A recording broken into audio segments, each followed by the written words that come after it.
Hello, everyone. Welcome back to the Weekend Charts. Charlie Bilello here. Today we have a special edition that I do every few months called the State of the Markets October 2025 edition. We'll be running through all of the major asset classes and talking about the economy. So stocks, bonds, the Fed, of course, real estate, housing, commodities, currencies, crypto, intermarket analysis, and we'll end with the U.S. economy. So let's start out here with the stock market, talking about the U.S. stock market here first.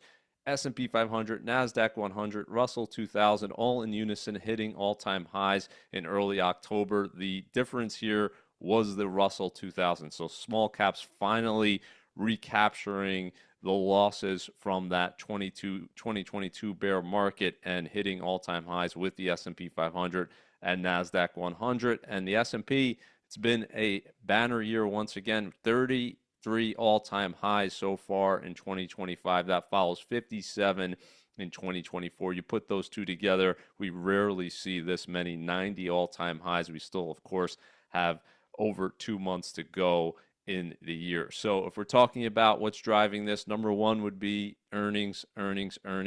Underlying fundamentals still very positive. The expectation is for the third quarter, we're going to see another record high in terms of S&P 500 earnings. It's just getting started here, but so far so good. The major banks, the biggest banks, JP Morgan, Morgan Stanley, the rest of them, all beating expectations so far. I'll talk about that in more detail on the weekend charts this week. But what they're expecting here for the third quarter is to show an increase in terms of trailing 12-month earnings of about 10% year over year. And the fourth quarter, they're expecting that growth to continue, and we'll see about 10% earnings growth this year. If we're looking at just on a quarter over a quarter basis, the expectation heading into this earnings season is about 13% year over year. That would be the 11th straight quarter of positive growth for S&P 500 earnings if that comes true. And what's really important here, of course, is not just earnings, but profit margins. And this was interesting. This is just an expectation now, but S&P Dow Jones projecting that we're going to hit close to record highs in terms of profit margins for the third quarter at 13.4%. So we'll see where that actually lands at the end of the quarter, but very interesting to see approaching the peak profit margins that we saw back in 2021 for the S&P 500. Now, what's the counter all this good news in terms of the underlying fundamentals? Well, valuations remain elevated. So prices have been running up ahead of those fundamentals.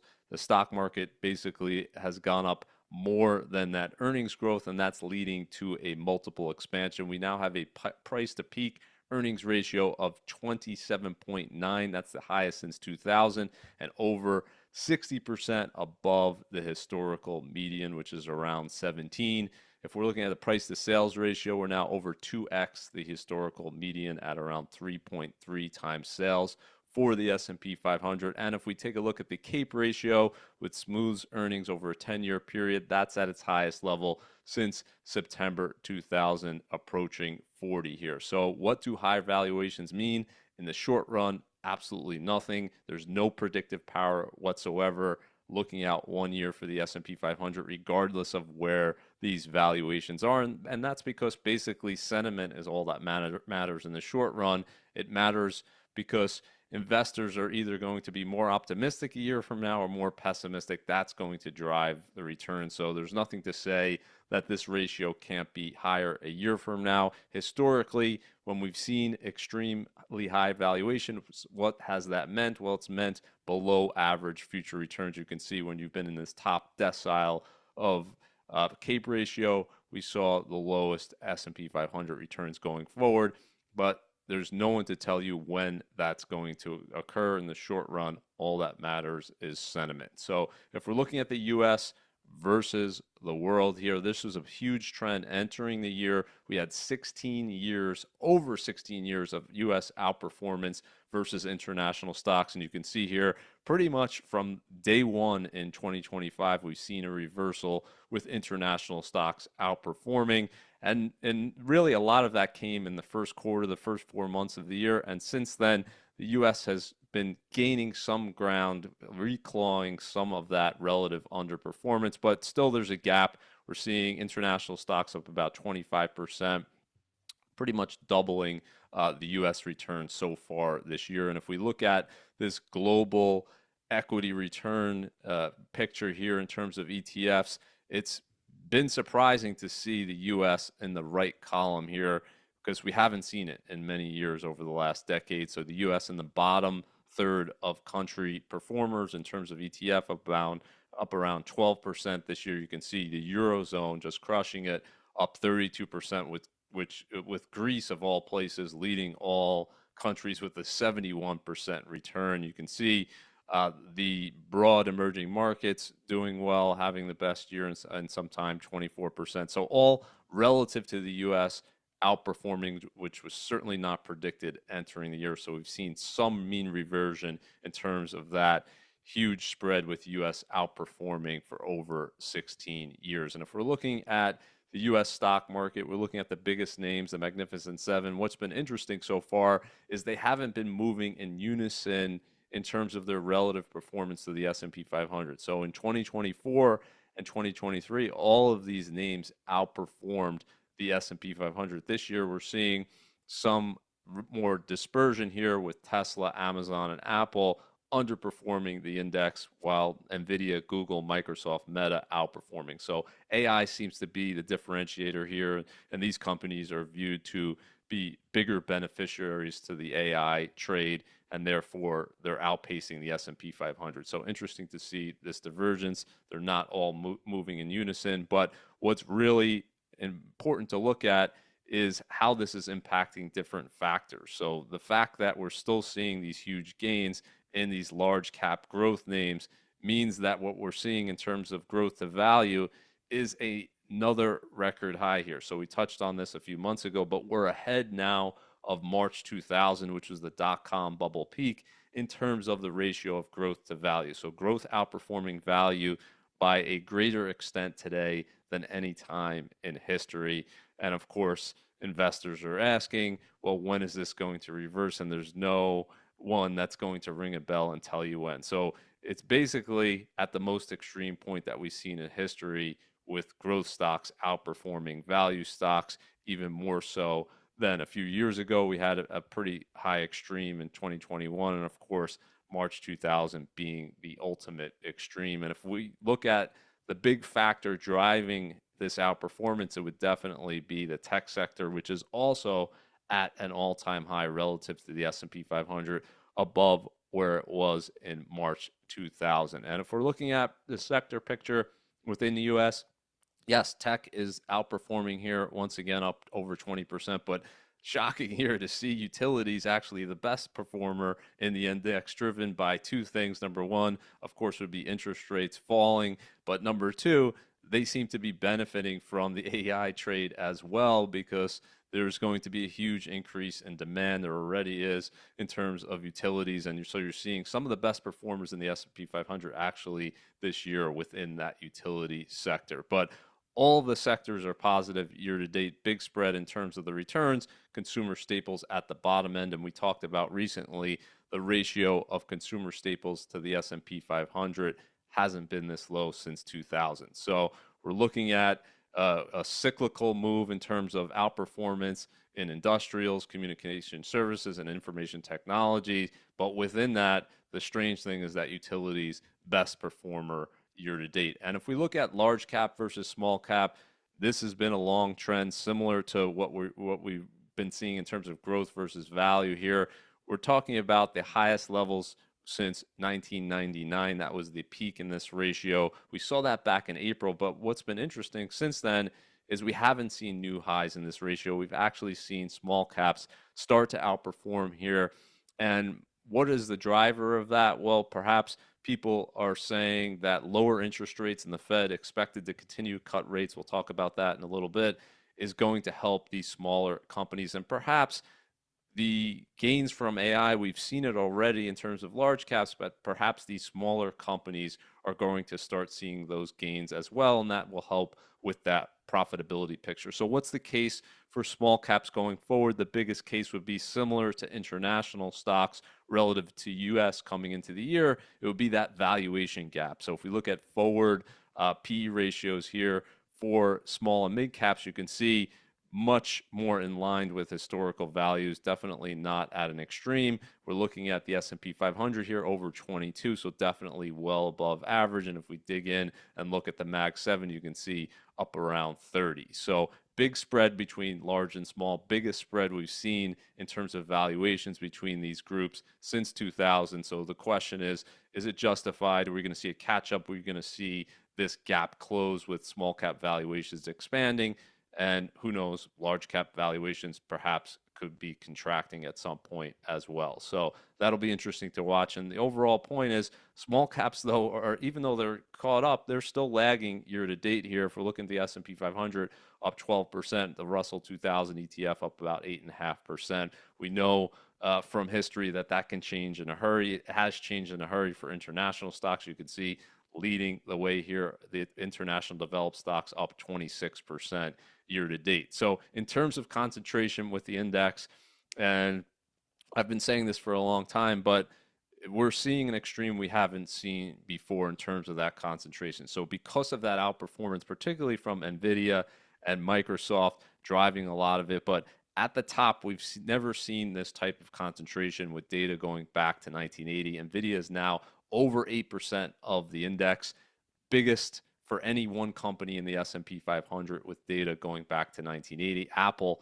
was the previous record last year. Nvidia, of course, surpassing Apple as the biggest company in the world. And if we look at the top three companies, so now we're including Microsoft and Apple as well, 21.5%. That's also a record high. And if we expand that out to the top 10 holdings in the S&P 500, over 39% of the index, which is the highest we've seen since 1980. So basically, if you're buying the S&P 500 today, you're not getting as much diversification as you used to because you have so much concentrated in this top 10 holdings, which have done, of course, tremendously well over the last decade. How do you protect yourself if this moves in the opposite direction? Diversify, diversify, diversify, maintaining exposure to things outside of the Mag 7. So having mid cap, small cap exposure, of course, having a value exposure as well would help if this reverses course at some point. But it's been almost unrelenting over the last decade with this moving higher and hitting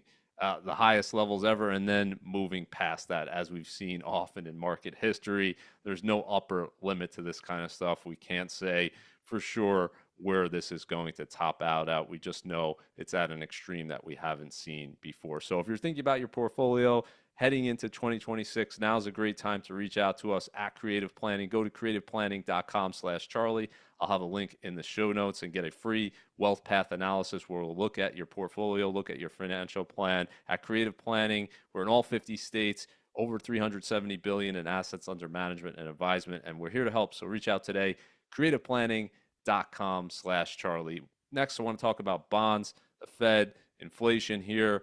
The bond market, of course, in its longest drawn down in history, now over 5 years, 62 months in duration. But we're getting closer to the end of this long and painful period for bond market investors. You can see here only now 3% below the record highs from back in 2020 when interest rates hit all-time lows. So what was the reason for this long and drawdown, longest in history? Well, you had interest rates at record lows. You had the 10-year and 30-year below 1%, and interest rates normalized. And that's very painful for bond investors in the short run. You can see here it's taken 5 years, and we're still not out of that drawdown. But if you look at the past few years now, and particularly the past year, been pretty good for the bond market because we've seen interest rates actually fall, and the interest rate that you're receiving has been much higher. So now you're receiving that coupon of over 4%, and plus you're getting the benefit of interest rates falling. So it's been a pretty good year so far for the bond market. You can see aggregate bond ETF here up 6.7%. And the past year, with the Fed cutting interest rates, we've seen strong returns pretty much across the board. What's been the best performing area of the bond market? It's actually been emerging market local currency debt. And that's because, as we'll talk about in a little bit, the US dollar having one of its worst years on record. So you're getting that appreciation if you're investing in the emerging market currencies. We've seen them appreciate relative to the dollar year to date. But we're seeing gains across the board here, investment grade bonds, high yield bonds. So we're seeing broad participation with many areas contributing in terms of the bond market's return year to date. And if we look at the 10-year yield picture here, entered the year around 458 on the 10-year yield. Now we're down to 405. Look at real yields, they're contracting here down to 175. So still expected to outpace inflation, but less so than a few months ago, and still above 4% for now. But the expectation for a lot of people is that the Fed is going to continue to cut interest rates. And now they're talking about potentially ending quantitative tightening. And so the question is, at some point, will the Fed come back in and do quantitative easing if they don't see this 10-year yield move substantially lower? And that'll be the big question, I think, entering 2026. And if we look at the picture between yields and return, it's not like the stock market. The stock market, there's no predictive ability in terms of where the stock market's going to be or how well it's going to do based on interest rates. It's completely random. There's no correlation. But if we're looking at the bond market, it's not random at all. The correlation is extremely high. You got a 97% correlation between the starting yield on the 10-year Treasury bond and the bond market's return over the next 7 years. You can see here, it's pretty much linear. So higher the starting yield, higher the future returns. So where are we now? We're in this bucket over here around decile 3. So 3.5 to 4.5% return. That's a reasonable expectation per year over the next 7 years for the bond market. In the short run, everything's going to be dictated by changes in interest rates, but over this longer period, 7-year period, it's going to be dictated by that starting yield. So 3.5 to 4.5% is a reasonable expectation. We were higher, but of course that 10-year has come down, and now short-term yields are coming down as well. If we look at credit spreads, still near record tights here. We looked at the investment grade spread recently and said that was at the lowest levels we've seen since the late 1990s, and high yield spreads earlier this year hit their tightest level since 2007. So a lot of optimism among credit investors, expecting there to be very few defaults. This is pricing in a benign economy in terms of no recession coming. So investors really reaching for yield and paying up for risky credits in terms of saying there's not a lot of risk here. I'm going to accept a lower spread. So it'll be interesting to see. Historically, lower spreads have meant lower future returns for high yield bonds, and you tend to get the best returns when you see these spreads blow out and spreads spike. So when is that going to happen again? Well, when people are fearing a recession. Once again, right now, very little fear over that today. So if we're looking at the U.S. yield curve, we got a spread now positive. So very different than the past few years, positive spread. So that means long-term yields are above short-term yields. So we have that 10-year at around 405. 2-year has been moving lower at 352, so moving lower even faster because of the expectation of the Fed interest rate cuts. And now we have that spread at 0.5%. You can see here how it's fluctuated. We had that unusual situation with the longest inverted yield curve in history, where short-term yields were above long-term yields. But with the Fed cutting interest rates and expected to continue to cut interest rates, we now have that positive slope once again. And what are those expectations in terms of market participants? Well, they're saying essentially the Fed is going to cut 2 more times before the end of the year, and then they're going to cut a few more times in 2026, bringing the Fed funds rate back below 3%. So that's the current expectation. And what I always say in terms of these expectations, it's really only predictive over the very short term. So we have another meeting coming for the Fed at the end of October, October 29th. 98% probability the Fed's going to cut 25 basis points. If it's anywhere near that level, a day out, 2 days out, you can almost put it in the books, because the Fed has done exactly what the market has been expecting it to do at every single FOMC meeting since 2009. So pretty much, if this is the expectation, we're going to see another 25 basis point rate cut at the end of this month. That will bring the Fed funds rate down to 3.75 to 4%.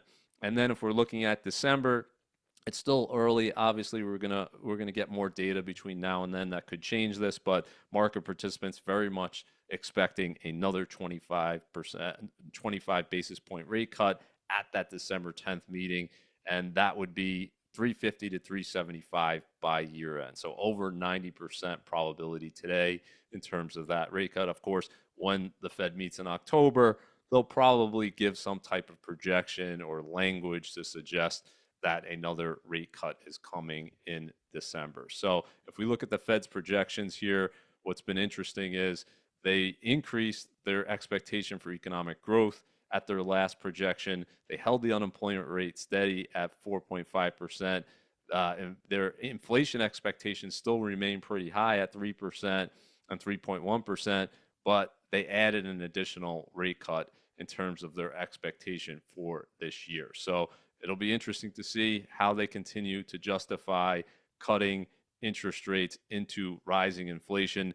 Where the CPI report is going to be delayed for this month. It was supposed to come out this week, but because of the shutdowns, it's been pushed back a week. So what we're looking at here is the relationship between the Fed funds rate, the lower bound, which is at 4%, and the CPI rate, 2.9%. And that was expected to go up to around 3% for the month of September. So we'll see if it comes in there. So what the Fed is essentially saying is they're going to narrow this spread. They're going to ease monetary policy, bring it closer, the Fed funds rate closer to the inflation rate.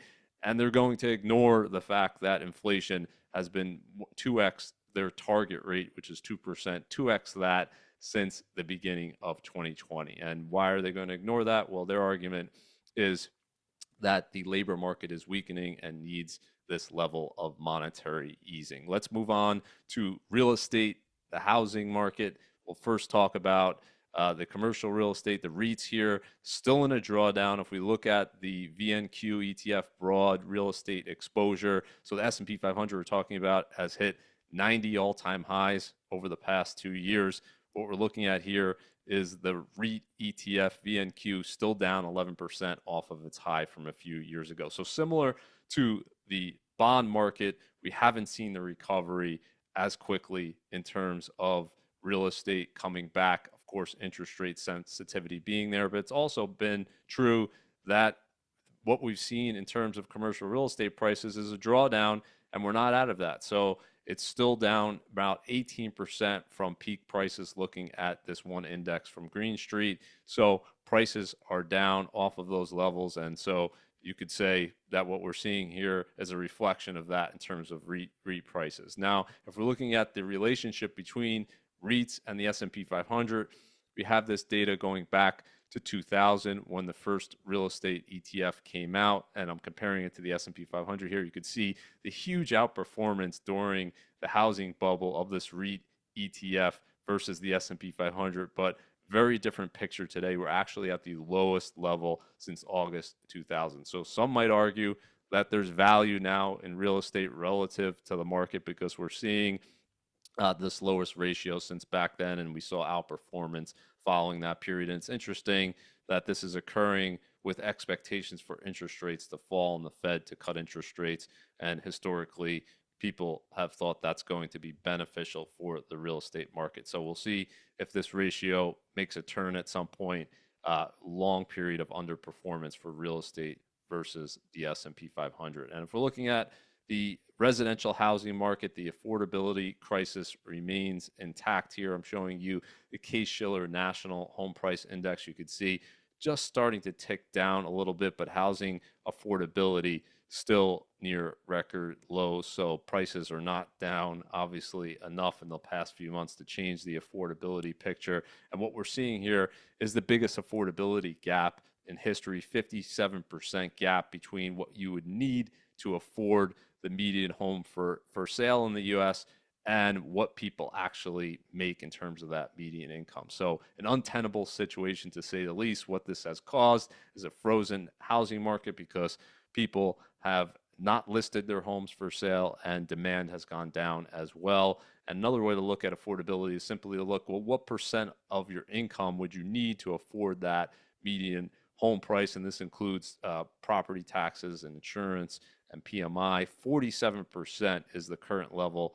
That's the highest level in history, above the last housing market. So what we're seeing, though, in terms of the housing market this year is a gradual change in the environment. We're seeing more supply come into the market here. So 8% year over year increase in the active listings. You could see up from 2024, 2023, 2022. So higher levels of inventory.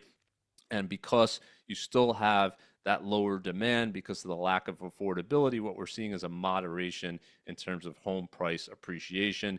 That Case-Shiller index is actually showing 1.7% year over year, slowest growth rate in a few years. And if we look at real-time data, the Case-Shiller index is lagging by a few months. If we look at real-time data, Zillow is showing a pretty much flat housing market overall in the US. Now, all real estate is local, so you're of course going to have areas still showing gains, and you're also going to have areas showing losses. So Case-Shiller has this 20 city index that I like to look at. And so this is as of July. We had 7 cities showing negative returns.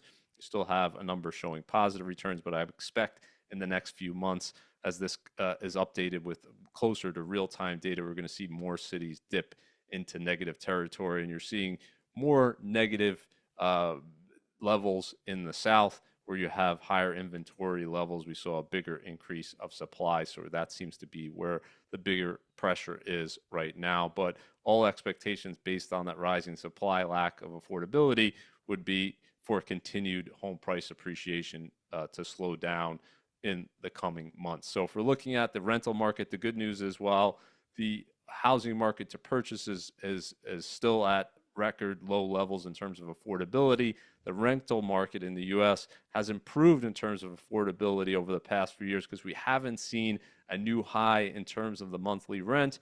And this is looking at median rents across the US. That peaked back in 2022.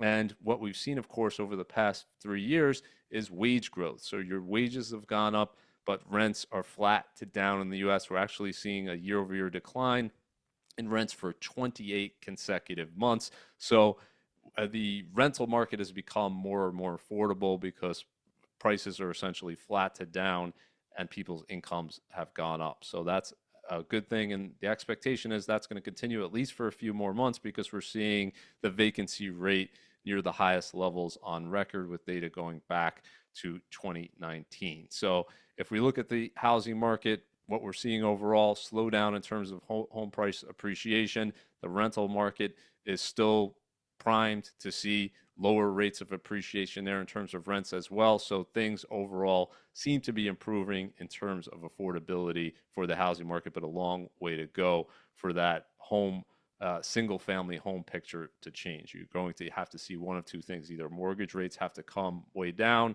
or you're going to have to see a price adjustment. Other than that, what it's going to take is many years of flat growth with rising incomes for houses to become more affordable again. Let's talk about commodities here. Been a crazy year in the commodities market. Of course, gold has been the biggest story so far, on pace for its best year since 1979. 1979 was a record year for gold, up 126%, but you could see here up 58%. Would be the best year if this held since 1979. And if we're looking at the reasons for why gold is doing so well, gold is an enigma. There's no just one reason why. It's a story driven asset class, and the story this year has been a number of factors helping gold. You have the dollar going down in value, had its worst first half in history. You have continued money printing from the Fed. You have the federal government with the new policies in terms of tariffs causing a lot of uncertainty. You have the recent shutdown as well causing uncertainty. You also have the fact that we're running $2 trillion deficits, and the Fed is actually easing monetary policy into rising inflation. So all of these things seem to be helping the story for gold. And if we look at real interest rates falling, that would be a final factor. There's historically been a negative correlation there. Real interest rates going down has been more beneficial for gold because less competition from investors in bonds. But if we look at the commodities market, precious metals, not just gold, we're actually seeing a huge increase in silver as well, actually outpacing gold year to date. This is as of the end of September, hit a new monthly closing high for silver. But now we're actually above 50 in terms of the price per ounce for silver. And if we look at gold Relative to broad commodities ETF here, you can see it's back at a record high. So it had a drawdown in 2022 when you saw broad commodities exposure outpacing gold during that high inflation period, led by the huge increases in the price of crude oil. And now we've seen a reversion here where crude oil, of course, has come down and gold is hitting record high after record high. And if you look at the last 10 years, you could see gold catching up to the S&P 500 here, with S&P 500 up close to 300%, so almost quadrupling here. And you're looking at gold up now 240%. This is the gold ETF, and a broad commodities exposure lagging by a huge amount, up 65%. The last 20 years, we just saw this flip over with the huge gains in gold over the past month. Gold is now outperforming slightly the S&P 500 over the last 20 years. And this is a picture from Morningstar looking at asset class returns over the last 20 years, looking at major asset classes, and gold would be the number one now. We haven't seen this in a long time, over a 20-year period, up 11% per year, slightly outpacing the U.S. equity market. Now, the question, of course, with gold is, well, what is it worth? How do you value it? You really can't.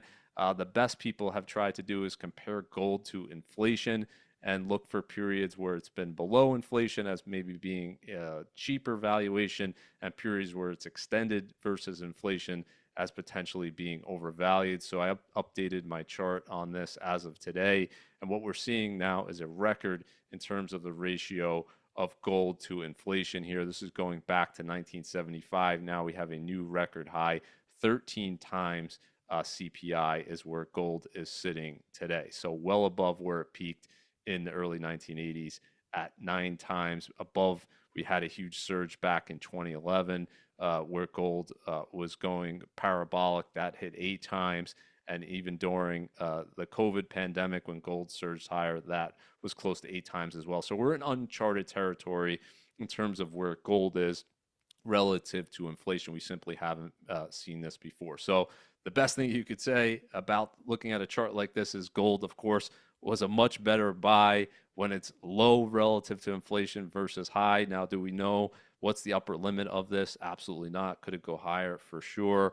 But clearly, in terms of your prospective returns, the best period for gold has been when this ratio has been lower versus higher. Now, the historical average is about 4, so we're over 3 times higher than that historical relationship. Let's take a look at commodities here year to date.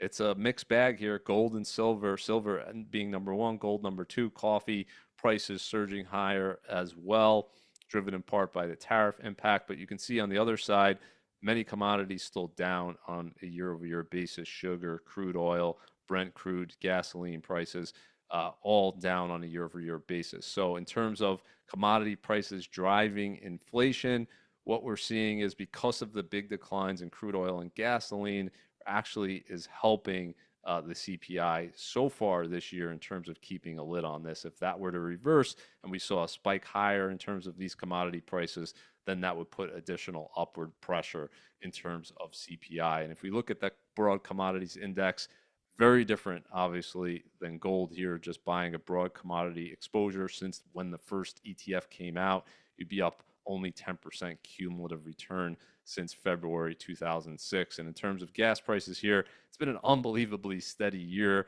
They're down a few percent year over year in terms of retail gas prices at this point, but you can see it's been almost a flat line. Rarely see this little fluctuation in terms of gas prices. What's driving that? Of course, lower crude oil prices, more supply, more production coming out of the U.S. So we're seeing lower prices at the pump as a result. Okay, let's talk about currencies here very quickly. U.S. dollar had its worst first half ever in terms of the index. It was down over 10%.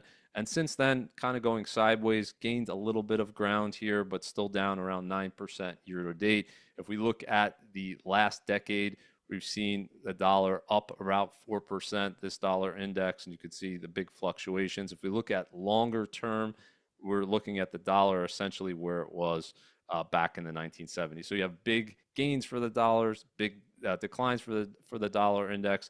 Nobody can predict where the dollar index is going very well. I haven't seen anyone do it with any consistency. What's driving the dollar versus other currencies. Many different factors. Of course, you have investment flows, you have growth in the economy, you have inflation differentials, interest rate differentials. And if we look at that interest rate picture here, why is the dollar weakening year to date? Well, the expectation is that the Fed is going to close this gap, this big gap that we're seeing here between the Eurozone, the Bank of Japan, and the Fed funds rate. You can see Fed funds rate still in positive territory on a real basis, so above the rate of inflation by over 1%, whereas the Eurozone, the ECB, has a negative real Fed funds rate, and so does the Bank of Japan. So the expectation is over the next year, by the end of 2026, this gap is going to be closed.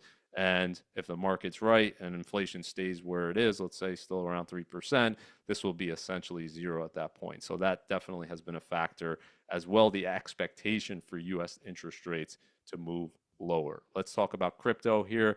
Bitcoin, Ethereum, the big two, over 72% of the market. Bitcoin, of course, hitting more record highs so far this year. Ethereum was lagging by a huge amount, and then it just had a crazy run higher. So second biggest crypto asset playing catch up here with that huge run. If we look at Bitcoin, you could see the $1,000 milestones here recently hit 126,000, hitting another record high, and now it's since pulled back to around 113,000. Bitcoin, extremely volatile asset class, not like equities, much more volatile. So you should expect huge drawdowns along the way. We've seen that, many different drawdowns above 80%. We had a drawdown earlier this year over 30% for Bitcoin. Are there going to be more of these drawdowns, 30, 40, 50%? Seems very likely. Any asset class that's this volatile is going to have big drawdowns along the way.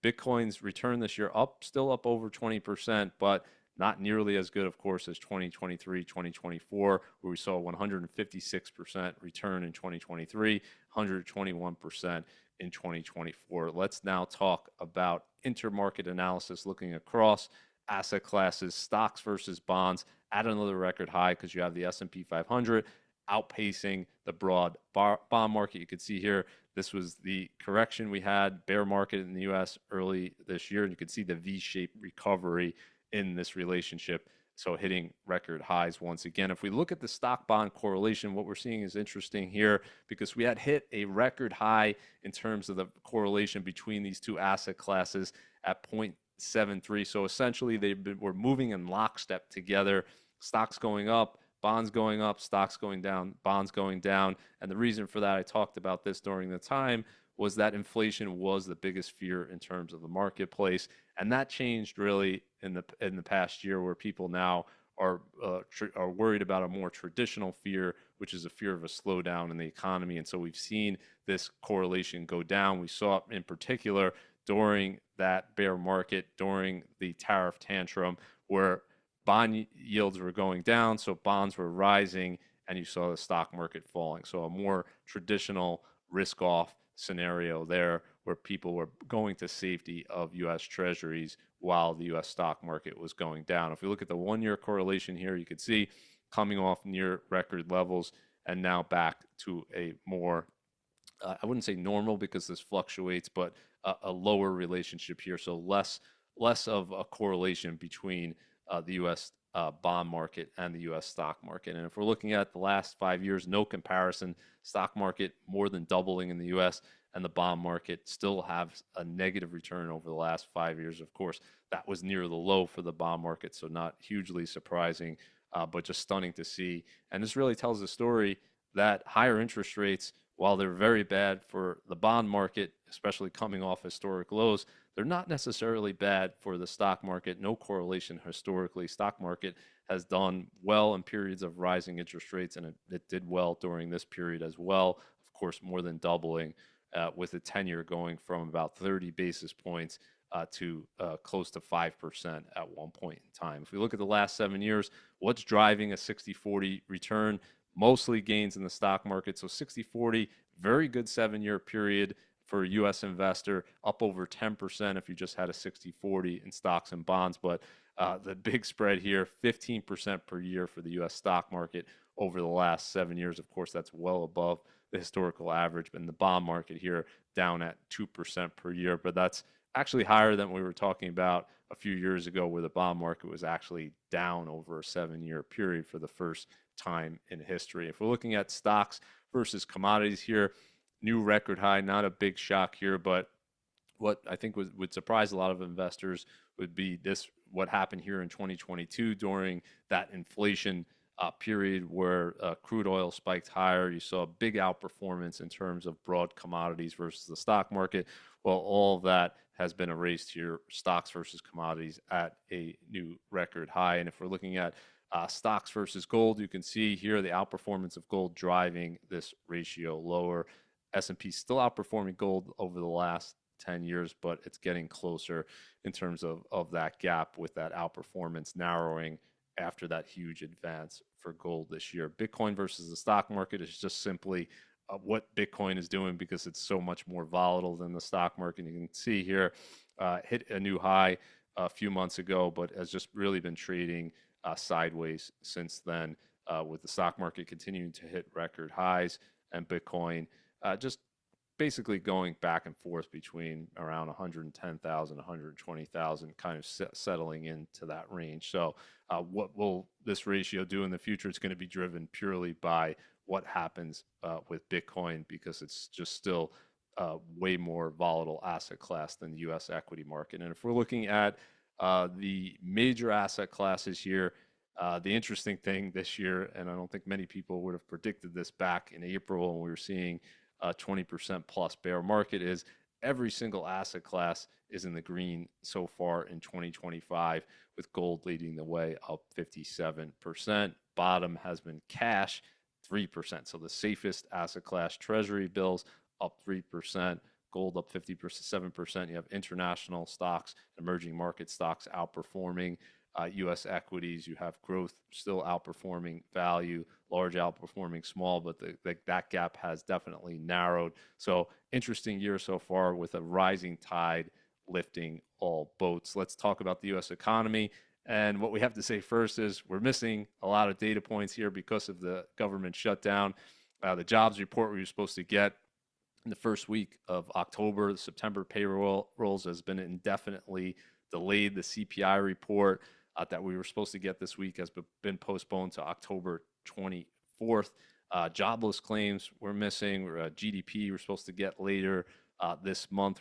That'll be delayed as long as the shutdown continues. We haven't gotten the trade data in terms of imports and exports, and retail sales are coming this week, and housing starts. So assuming the shutdown continues, and the expectation is in terms of the betting market that's going to last at least another week, we're going to have a lot of delays in terms of economic data. But where were we before this delay in data? Well, we saw the expansion continuing in the first half of the year, with real GDP hitting a new record high. We were now over 5 years into the expansion. You can see we had that blip in the first quarter due to the tariff impact, but a huge reversal in terms of the second quarter, which was revised higher and higher.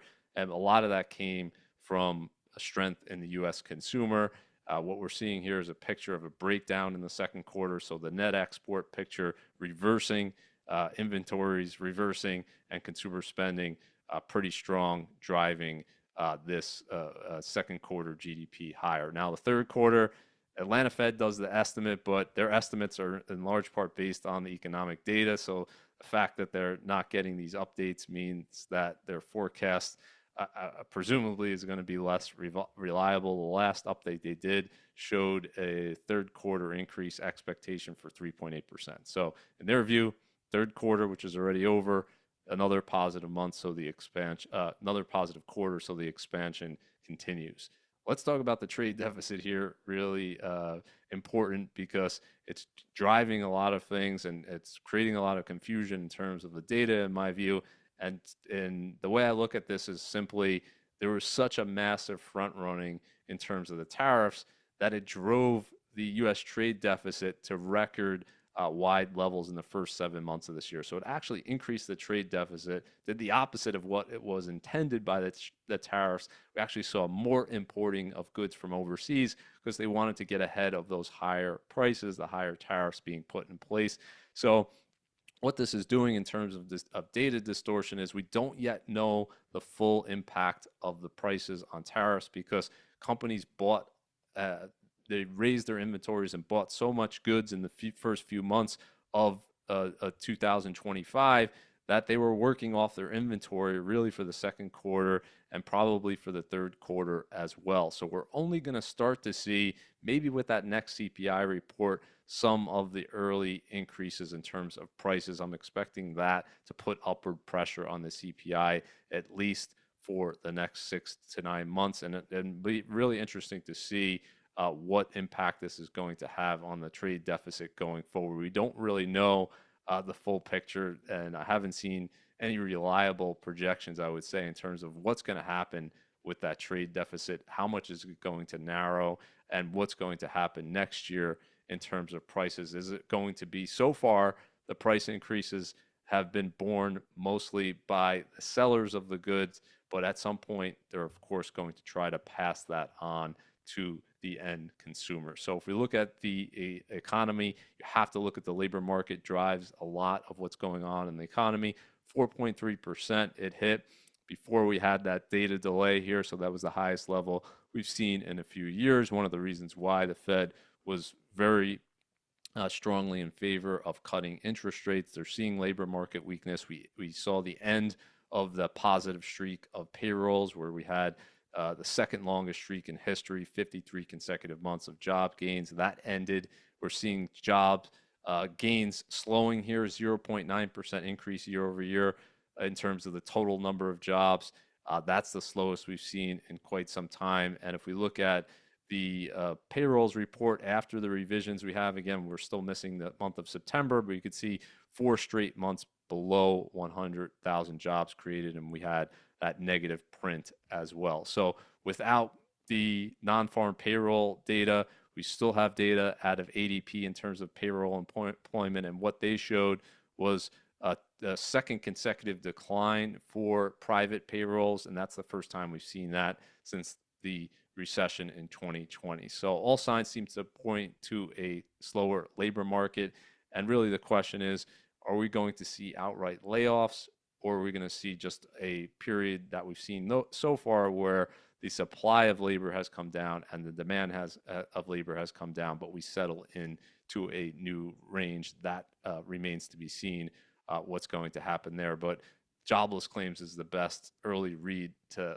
layoff data, and that has been delayed for now. So we'll wait and see when the government shutdown ends what that jobless claims data is showing. And I want to end with the most important chart in the economy, and it's good news for the American worker. What we're seeing is 28 consecutive months where wages on a year-over-year basis have outpaced price increases on a year-over-year basis. And what this means is your purchasing power is going up because your wage growth is outpacing the increase in prices. So hopefully this is something that continues going forward, because it's the best sign of prosperity for a nation is rising real wages over time. Okay, I want to end it right there. Thanks so much for joining me on this edition of the State of the Markets. I'll see you next time for the usual weekend charts. If you're not subscribed to our YouTube channel, hit that subscribe button for all the latest content from us, and I'll see you next time on the weekend charts.